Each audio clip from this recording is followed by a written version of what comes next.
Frankenstein by Mary Shelley, Volume 2, Chapter 1. Nothing is more painful to the human mind than after the feelings have been worked up by a quick succession of events, the dead calmness of inaction and certainty which follows, and deprives the soul both of hope and fear. Justine died. She rested, and I was alive. The blood flowed freely in my veins, but a weight of despair and remorse pressed on my heart, which nothing could remove. Sleep fled from my eyes, for I had committed deeds of mischief beyond description horrible, and more, much more, I persuaded myself, was yet beyond. Yet my heart overflowed with kindness and the love of virtue. I had begun life with benevolent intentions, and thirsted for the moment when I should put them in practice, and make myself useful to my fellow beings. Now all was blasted. Instead of that serenity of conscience, which allowed me to look back upon the past self-satisfaction, and from thence to gather promise of new hopes, I was seized by remorse, and the sense of guilt, which hurried me away to a hell of intense tortures, such as no language can describe. This state of mind preyed upon my health, which had entirely recovered from the first shock it had sustained. I shunned the face of man. All sound of joy or complacency was torture to me. Solitude was my only consolation. Deep, dark, death-like solitude.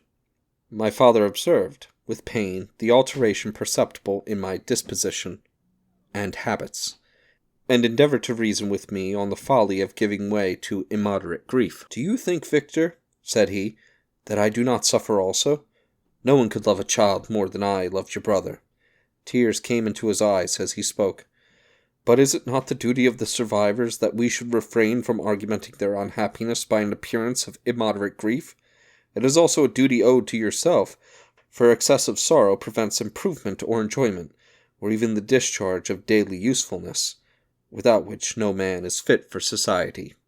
This advice, although good, was totally inapplicable to my case. I should have been the first to hide my grief and console my friends, if remorse had not mingled its bitterness with my other sensations. Now I could only answer my father with a look of despair, and endeavor to hide myself from his view. About this time we retired to our house at Bellerive. This change was particularly agreeable to me. The shutting of the gates regularly at 10 o'clock, and the impossibility of remaining on the lake after that hour, had rendered our residence within the walls of Geneva very irksome to me. I was now free. Often, after the rest of the family had retired for the night, I took the boat, and passed many hours upon the water. Sometimes, with my sails set, I was carried by the wind, and sometimes, after rowing into the middle of the lake, I left the boat to pursue its own course, and gave way to my own miserable reflections. I was often tempted, when all was at peace around me, and I the only unquiet thing that wandered restless in a scene as beautiful and heavenly, if I except some bat or the frogs, whose harsh and interrupted croaking was heard only when I approached the shore. Often, I say, I was tempted to plunge into that silent lake, that the waters might close over me and my calamities forever. But I was restrained, when I thought of the heroic and suffering Elizabeth, whom I tenderly loved, and whose existence was bound up in mine. I thought also of my father and surviving brother, should I by my base desertion leave them exposed and unprotected to the malice of the fiend whom I had let loose among them. All these moments I wept bitterly, and wished that peace would revisit my mind, only that I might afford them consolation and happiness. But that could not be. Remorse extinguished every hope.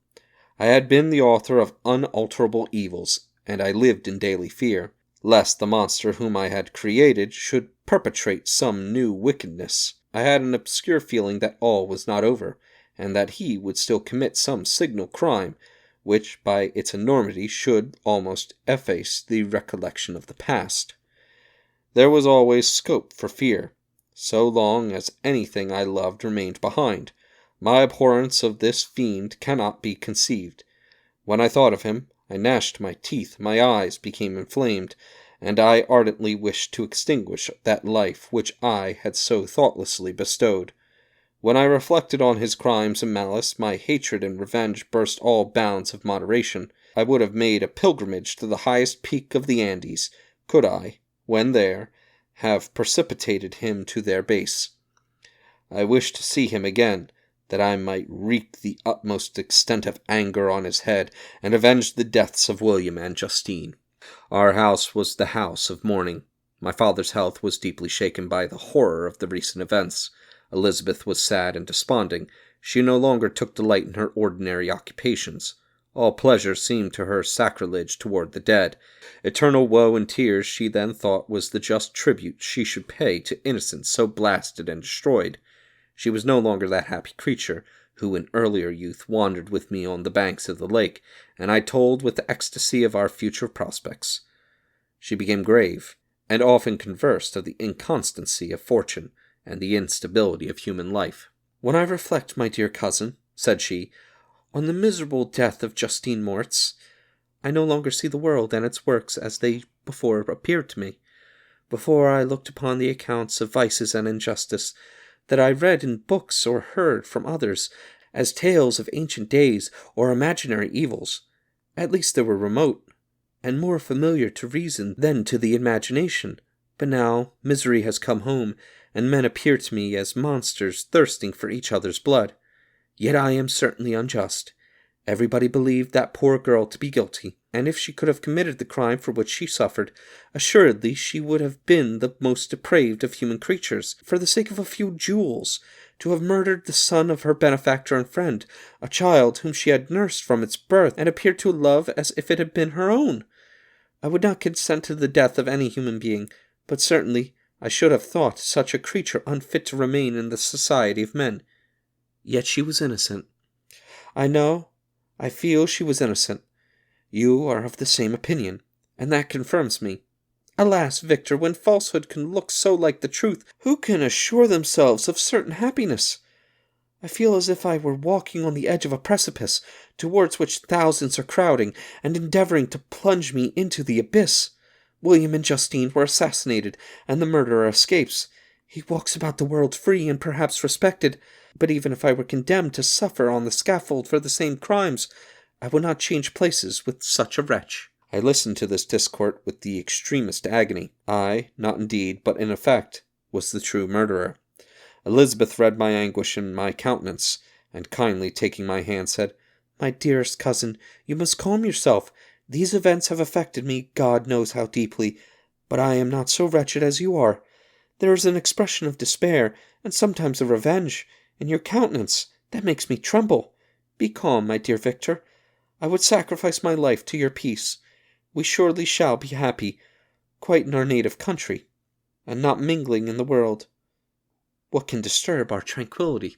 She shed tears as she said this, distrusting the very solace that she gave, but at the same time she smiled, that she might chase away the fiend that lurked in my heart.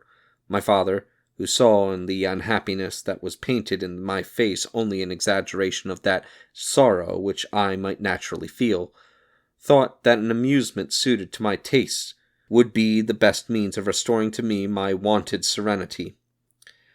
It was from this cause that he had removed to the country, and, induced by the same motive, he now proposed that we should all make an excursion to the valley of Chamonix. I had been there before, but Elizabeth and Ernest never had, and both had expressed an earnest desire to see the scenery of this place, which had been described to them so wonderful and sublime. Accordingly, we departed from Geneva on this tour about the middle of the month of August, nearly 2 months after the death of Justine. The weather was uncommonly fine, and if mine had been a sorrow to be chased away by any fleeting circumstance, this excursion would certainly have had the effect intended by my father. As it was, I was somewhat interested in the scene.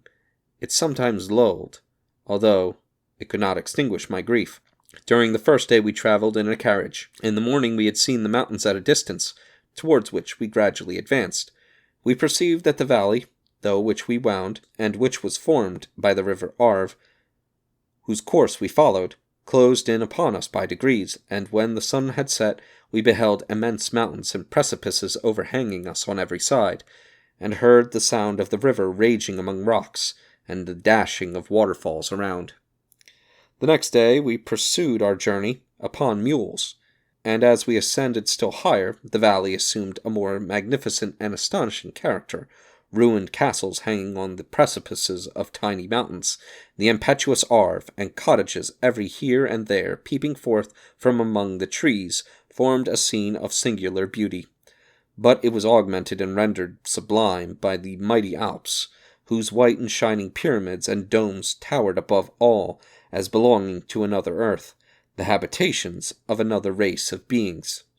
We passed the bridge of Pelissier, where the ravine, which the river forms, opened before us, and we began to ascend the mountain that overhangs it. Soon after, we entered the valley of Chamonix. This valley is more wonderful and sublime, but not so beautiful and picturesque as that of Cerveau, through which we had just passed. The high and snowy mountains were its immediate boundaries, but we saw no more ruined castles and fertile fields. Immense glaciers approached the road. We heard the rumbling thunder of the falling avalanche, and marked the smoke of its passage. Mont Blanc, the supreme and magnificent Mont Blanc, raised itself from the surrounding Aquiles, and its tremendous dome overlooked the valley. During this journey, I sometimes joined Elizabeth, and exerted myself to point out to her the various beauties of the scene. I often suffered my mule to lag behind, and indulged in the misery of reflection. At other times I spurred on the animal before my companions, that I might forget them, the world, and more than all, myself. When at a distance, I alighted, and threw myself on the grass, weighed down by horror and despair. At 8 in the evening I arrived at Chamonix. My father and Elizabeth were very much fatigued. Ernest, who accompanied us, was delighted, and in high spirits. The only circumstance that detracted from his pleasure was the south wind, and the rain it seemed to promise for the next day. We retired early to our apartments, but not to sleep. At least I did not. I remained many hours at the window, watching the pallid lightning that played above Mont Blanc, and listening to the rushing of the Arve, which ran below my window.